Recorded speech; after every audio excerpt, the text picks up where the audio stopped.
Hello everybody and welcome to Jude's Teaching Space on Facebook and Flaherty Boutiques on YouTube. Today, on this wonderful day, I'm going to show you Tjanting work and also how you use kiskas along with your Tjantings and your hot wax. So to start off with, I want to explain what kiskas and Tjantings are and the difference between the two. This is a Tjanting, it's a traditional boutique tool. Made of copper with a tap spout at the end. Let me just take that little bit of hair off. The copper heats up. The wax that's hot goes into the copper thing at the top. Keep your Tjanting nice and level, and you should have a good 2 or 3 minutes at least before the wax starts to cool. The copper will obviously help to keep it warm for longer. And the second thing in this pot are the kiskas. We have the thick, large kiska, we have the medium kiska, and we have the small kiska. Kiskas were originally for doing egg design at Easter. It's a Ukrainian thing, but also other countries do it as well. These for me are Tjantings, but with really fine tips, so you can get a load of detail in. They're slightly different to the Tjantings in that they need a slightly lower temperature, strangely. The Tjanting needs a tiny bit higher temperature. But if you can get a middle mix, they can usually sweet spot in the middle, they can work together. But they work in the same way, they're just much smaller reservoirs, but they keep hot for a long time. In fact, you'll run out of wax before you run out of heat. So this is a kiska, again, the same thing.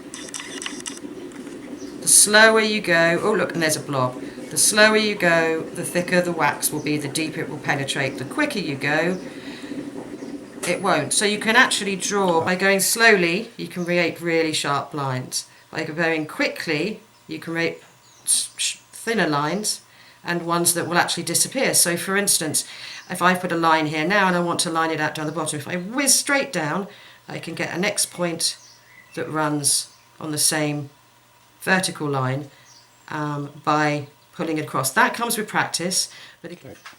So with a thicker kiska, you can see you get a thicker line.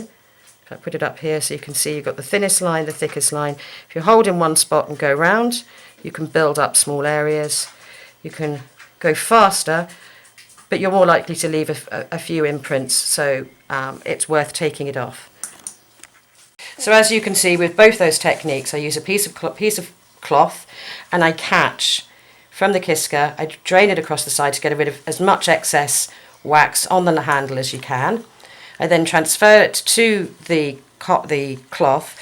Make sure I wipe the handle a little bit. You have to do it reasonably quickly, but you've got a lovely reservoir of wax in there. And then when I'm ready to go to the spot I want to do, I put it straight down, move the line, make a squiggle and a squiggle, and when I'm finished, straight back on the cloth, straight back in the wax. You can continue to do the Tjanting work until either you run out of wax or the wax is cooled enough that it's not penetrating the cloth anymore. But usually with me, it's like a sentence. I do a sentence and pop it back into the cloth, not a paragraph, as it'll run out. What will also happen is that the cap of it, or the copper there, will start to cool, and you will need to just put it back into the hot wax just for a couple of seconds, just to bring the temperature of the metal back up again to maintain the heat. When it comes to the different temperatures of wax, Tjantings tend to need slightly higher wax temperature to the kiskas, but in essence you want to keep it so that it's fluid. You'll know when it's right. If it's too cold, you're going to get lots of blobs because the wax is cooling on the outside too quickly and then dropping down as a blob. Like, I can't do a blob now. But if it's at the right temperature, it should just flow naturally at a very slow pace. And there you go, it's at the perfect temperature for the Tjanting. If the temperature is too low, it won't penetrate the cloth properly. It also won't penetrate the cloth if the cloth is slightly damp. So there's two issues there that you need to decide which of those is going wrong. If the wax is too hot, you will get way too much bleed. So for instance, the finest kiska will give you a line the size of the thickest kiska. So it's all down to feel. It's the temperature of the room which will impact the wax as much as what the temperature actually is of the wax. So in a very cold room, you put the temperature up slightly because, of course, you've got a cold environment that the wax is being exposed to. It's an experience that you will develop, and it just comes down to practice. So what I recommend is that you just spend your time practicing doing things. Lines are really good to do because you can follow the weave of the cloth and practice how to make perfect straight lines. That one's nearly perfect, but never quite. And practice circles and practice completing a circle so that it is totally encompassing the middle, and sealing that off from any dye that you might want to put on the outside. And that's a really good thing to practice.